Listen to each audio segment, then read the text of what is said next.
C'est un programme d'échange entre petites entreprises européennes, sachant que la conception de petites entreprises, c'est assez large.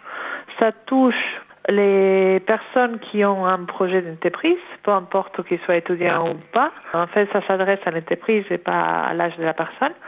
Quelqu'un qui a une idée d'une entreprise et avant de se lancer a besoin d'être accompagné pendant quelques mois par quelqu'un qui est déjà expérimenté ou quelqu'un qui est très expérimenté mais qui veut partager son expérience avec une entreprise d'un autre pays ou veut justement s'ouvrir à un marché mais ne peut pas se déplacer et donc l'échange avec l'entrepreneur qui vient lui serait bénéficiaire. Par exemple, quelqu'un qui a un projet en Bretagne peut très bien aller le faire développer avec une entreprise déjà confirmée en Espagne, en Irlande. Oui, ou en Ukraine ou en Turquie, voire il y a aussi une version qu'on appelle globale avec les États-Unis, Israël et Singapour.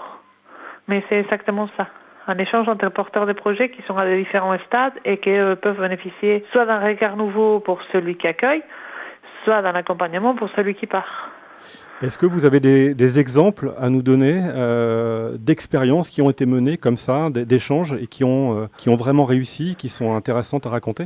Oui, là je suis juste en train de finir la rédaction d'une de ces expériences.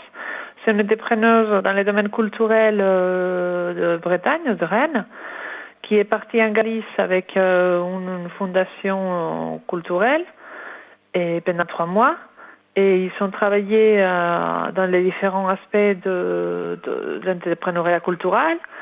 Ils ont travaillé sur le crowdfunding, ils ont travaillé sur le mélange des différentes disciplines artistiques, l'écriture, la poésie, les sculptures, le travail avec l'espace rural pendant 3 mois. Et maintenant, ils sont en train de regarder quels seraient les partenariats à établir ou quelle serait la mesure européenne la plus appropriée pour pouvoir continuer plus loin et ajouter plus de partenaires.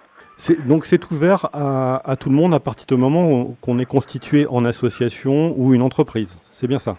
Pour l'accueil, oui, il faut être constitué, il faut avoir plus de 3 ans. Pour partir, il faut juste tout simplement avoir une idée des projets d'entreprise.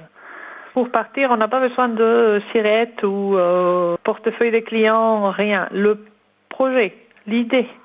C'est-à-dire, je veux lancer mon entreprise dans ces domaines-là. J'ai aucune idée de comment ça marche. J'ai besoin d'aide.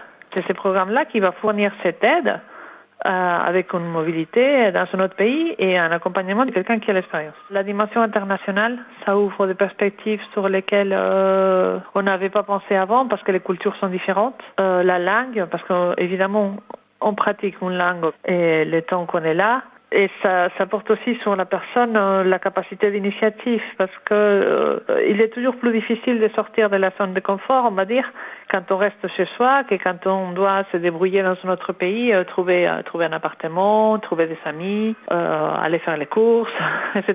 Et comme vous pouvez voir pour mon accent, je sais bien de quoi je parle. Sur les détails pratiques, aujourd'hui, j'ai une idée, quelqu'un a une idée. Qu'est-ce qu'il doit faire pour participer à ce programme Erasmus pour les jeunes entrepreneurs? Est-ce qu'il y a des dates limites? Quelles sont les formalités à remplir? Nous, les villes atlantiques, on est agréés par la Commission européenne jusqu'à la fin de l'année, donc il faut se dépêcher pour pouvoir profiter de l'opportunité que nous offrons. Si vous voulez partir, le projet doit avoir moins de 3 ans. Pour accueillir, vous devez avoir au moins 300 expériences entrepreneurs. Nous, on accompagne les entrepreneurs intéressés, donc le plus simple, c'est de nous contacter. Nos coordonnées sont sur notre site web, atlanticcities.eu. Atlantique fini en C, cities en anglais, tout attaché.eu. De toute façon, si vous cherchez sur Google Ville Atlantique, vous allez tomber sur notre site.